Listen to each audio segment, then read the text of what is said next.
The US, Western nations, and yes, that includes Europe and Latin America, are experiencing below-level fertility and marriages in a historic low.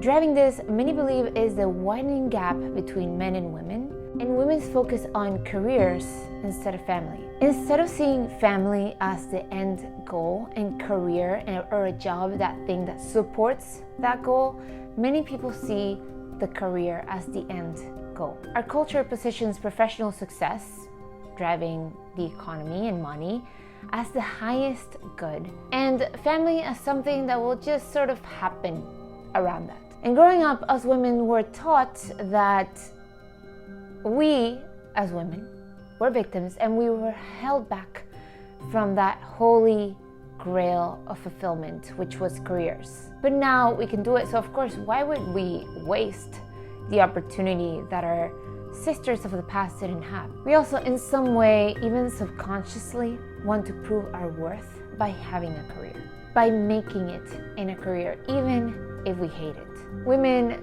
we have come so far, yet our happiness declines. Researchers Betty Stevenson and Justin Wolfers wrote about this on their analysis, The Paradox of Declining Female Happiness, published on the National Bureau of Economic Research. They said, quote, "By many objective measures, the lives of women in the United States have improved over the past 35 years. Yet, we show that measures of subjective well-being indicate that women's happiness has declined both absolutely and relative to men. The paradox of women's declining relative well-being is found across various datasets, measures of subjective well-being, and is pervasive across demographic groups and industrialized countries. Relative declines in female happiness have eroded a gender gap in happiness in which women in the 1970s typically reported higher subjective well-being than did men. These declines have continued, and a new gender gap is emerging, one with higher subjective well-being for men." Now, this is not to say I would prefer women to be happier than men. If men are or were unhappier than women, that is something that should be addressed. I don't think men's mental health is an issue that should be forgotten. Now, the profile of the unhappiest person in the US. Can you paint a picture right now? Do you have an idea in your mind? Because I'll tell you what they have determined. It is a woman in their 40s, unmarried, household income under $100,000, and in a professional capacity. Those things that I just told you generally also matches what society tells us women that is empowering, aka it's a cope. The promise of a career as the ultimate source of fulfillment is a lie. However, the liberal newspapers like Vogue and The Guardian glamorize being single. It's empowering, they say. Yet simultaneously, these are the same publications which argue that borders should be opened because of population decline and that people aren't having kids. You wonder why people aren't having kids.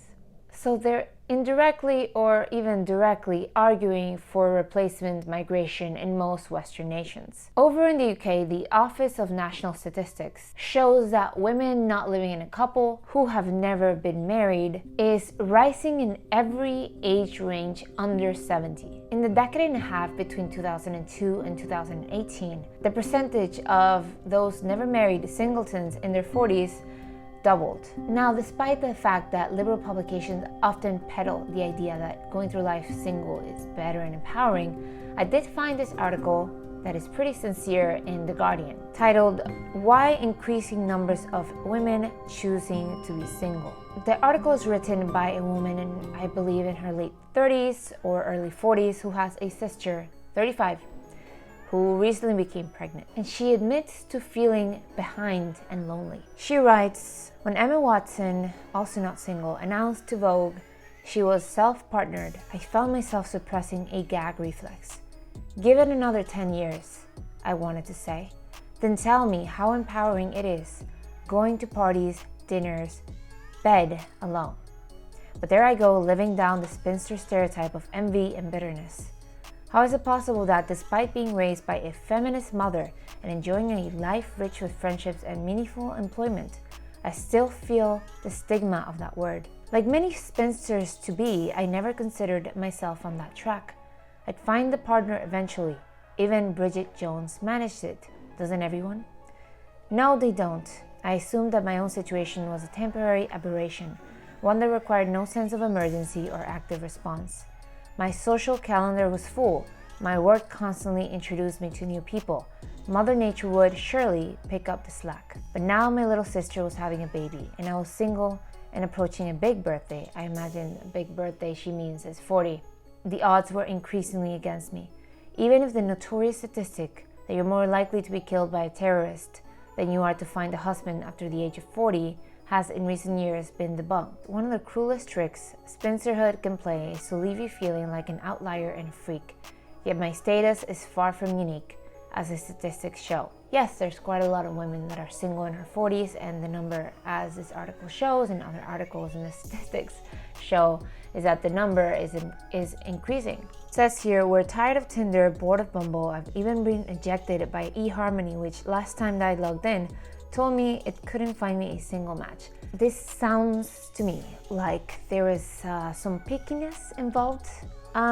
Could be a little bit of hypergamy. I'm actually going to speak about that in another video. In our 20s, my friends and I used to revel in gossip and talk endlessly about the guys we were interested in. Now the subject is sensitively avoided, even within the sisterhood. Being a spinster can be isolating. It's a very interesting article. I do recommend, although she does frame it she does try to frame being single as a positive. And in some ways, I guess it can be if you're trying to heal from something, from a past relationship, but it is also really revealing. She says, being a spinster can be isolating. It's easy to become convinced that no one else is quite as hopeless a case as you.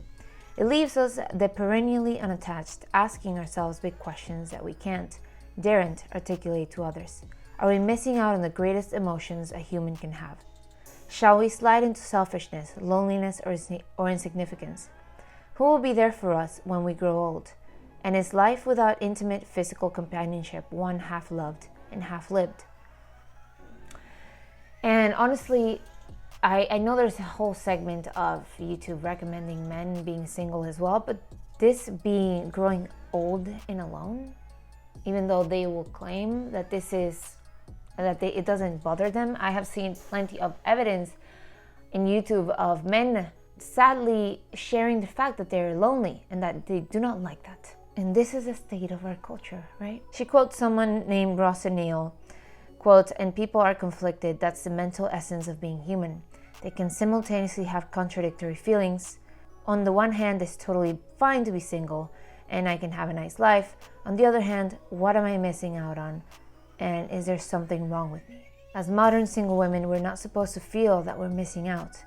And so we feel obliged to hide any feelings of shame or inadequacy or longing. So I'm not going to read the whole thing because it's quite long, but you do get the idea. There's a conflict that this woman has.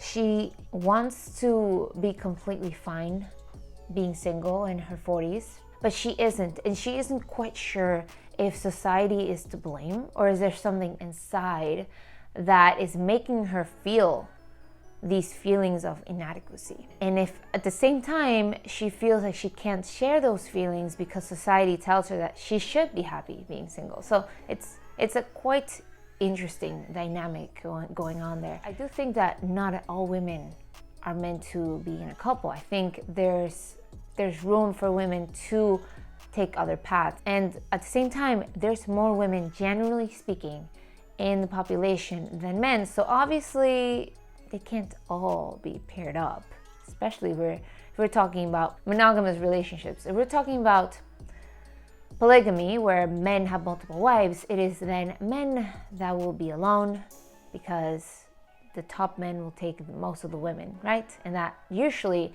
creates instability in a nation, conflict.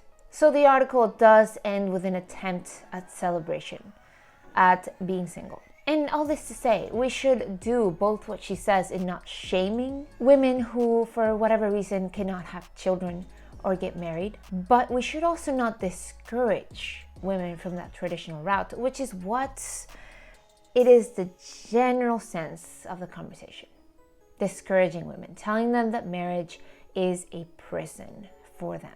And for those that say that society does not discourage women, yes, they do. Watch the majority of TV shows where the father figure is a dud, non-existent, or an abuser. Women feel fear of being trapped in that situation where the man she loves is going to become insignificant in some way. In movies, we're always presented with the quote, strong female lead, which can disarm any man she fights. Then we also have the lives of women who choose to stay home and raise children, portrayed as boring and unfulfilling. The factors vary and there are many, but it is certainly true that many women come out of college with a desire to delay marriage or not have kids or not get married altogether. Some even break up with their long-term college boyfriends because they want to experience the world, whatever that means. Yes, some women are not meant to be married or have children, but that's not the majority of women. That doesn't exist in nature. But the women that do end up being single because that's just what happens in the reality of life. They should not be mocked or shamed. But as we're seeing, women are becoming increasingly unhappy. We have a single-minded focus on our culture toward career and financial success. And while there's not anything inherently wrong with those two things, it should not be the foundation of society or our lives. And for anyone that has grown up in a big happy family, they will understand what I mean. With that, I'll leave you. I'll see you next week. Let me know what you think below, and cheers.